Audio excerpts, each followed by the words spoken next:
안녕하세요. 엑스퍼트 유학이민의 유동진 법무사입니다. 오늘은 저희 482 HK 라이브 어그리먼트를 받으신 도린, 이제 필리핀에서 오신 손님이랑 같이 한번 인터뷰를 해볼 계획인데, 오늘도 자세하게 대화를 나누면서 많은 분들이 HK는 어떤 것인지, 또 어떤 일을 하고 또 어떻게 비자를 받으신지 좋은 경험이 되었으면 좋을 것 같습니다.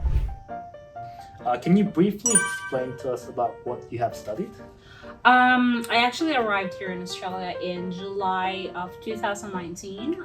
That was pre-COVID, and I studied Certificate 3 in Individual Support and Diploma of Community Service. It was a package course, so it took me 2 years to study that, and I was studying at Serena Russo Institute, which was just here in the city.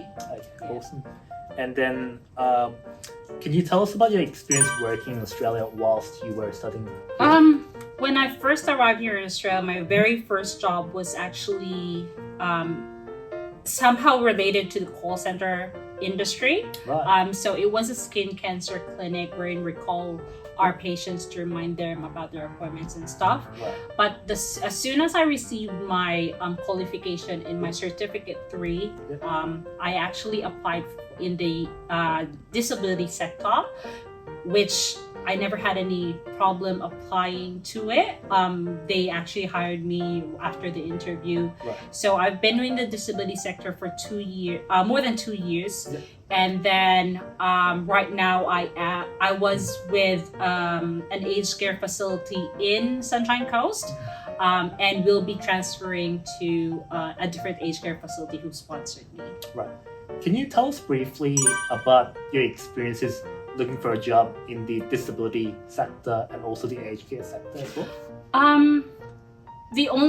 I never really applied before I got my qualification, because as soon as I received it, it was a bit easier that way, because they would always ask for qualification or experience, but because I can't provide the experience yet because it was my first time, so I just presented my qualification, and with interviews I was just always best dressed to gain their trust and be able to land the job.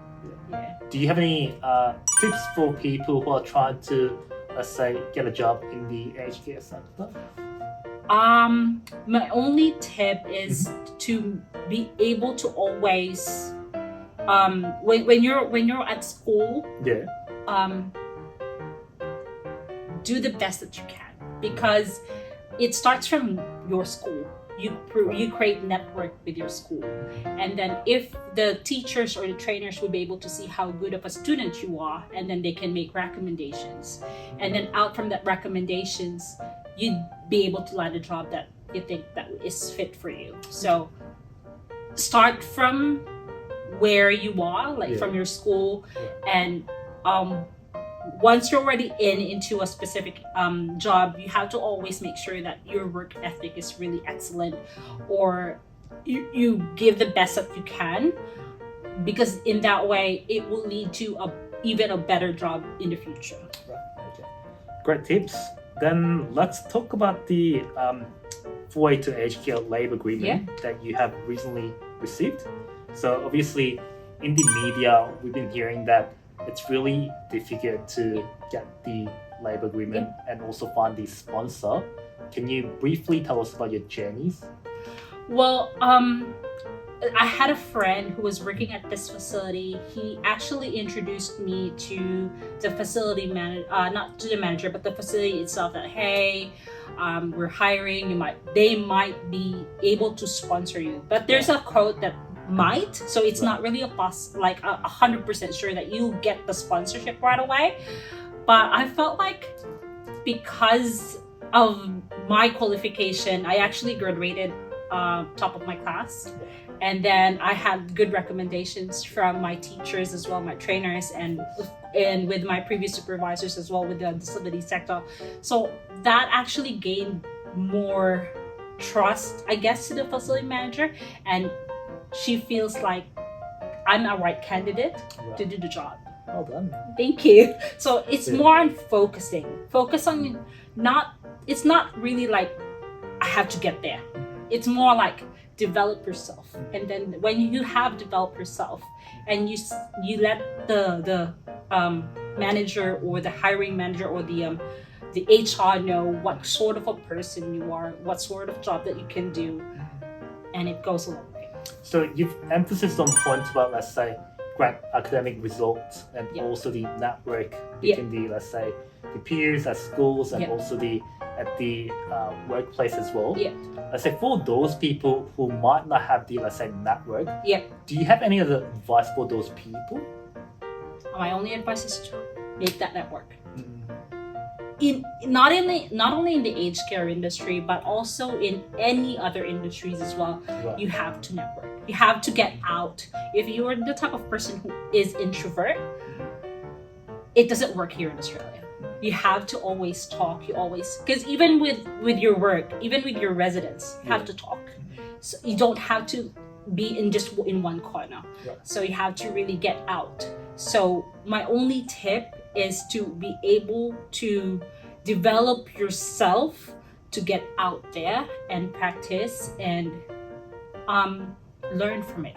So for those people who do not know about the concept of networking, I guess, is there any explanations of how to do network here in Australia?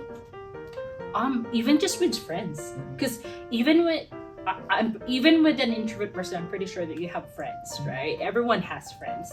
So start from there, and then develop more friends. It doesn't necessarily mean that you have to network into someone who's higher position than you, or who is a trainer, who is a teacher, who is a manager. Even with networking with your friends, and then your friends can tell you, hey, we've got, just like what happened with my sponsorship. I never knew who the facility manager was. It was just a friend who actually told me that we are hiring. Right. So if you are, I'm pretty sure most people are friendly and, just going out there. It doesn't necessarily mean that you have to network based on your skills, but just be able to open up and have that friendship, have that sense of, what do you call that? A sense of being able to connect to someone. It doesn't necessarily mean on a professional level, but even friends, it's a somehow form of networking. Okay, great. So let's say, obviously, when you have studied aged care courses, you've had your, let's say, peers, students. Do you hear from them about, let's say, them getting a job and getting a sponsor from other providers as well? I've got a lot of friends in the industry who were my classmates before, but they've actually went to different industries right after aged care. So I don't have any friends that I know of that are being sponsored under labor agreement, but I've got friends who went to different visa subclasses, but not particularly with labor agreement. So let's say for those people who do not find the right provider to get us sponsored by the 482 aged care labor agreement, would you recommend them to, let's say, start studying other similar courses, or what would you recommend for those students? Well, based on my experience, I would recommend them to study whatever they feel that they're passionate about, because aged care is not for everybody, to be honest. It's not me being negative about it, but because it needs a lot in the aged care industry. It needs a lot of patience. It needs a lot of integrity. It needs a lot of compassion from an individual to do the job. If you can't do them right, it's hard. So the best thing is to study whatever that you are passionate about. That's because I still believe that if you work in a field that you love, you're not gonna work for the rest of your life, because you want to come to work every day. You get what I mean? Of course, yeah. So let's talk more about, let's say, about your, I guess, work itself as an aged carer. Let's say for those students who are watching this video, what do you usually do? What's your daily task usually?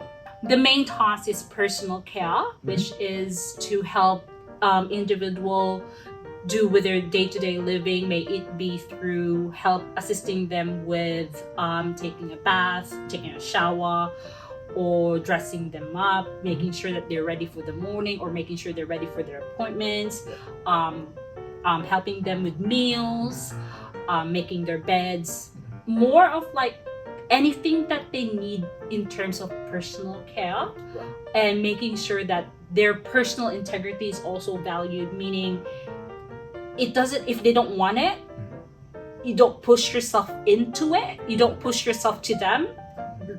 Let them have the sense of independence and be able a choice to do whatever that they want.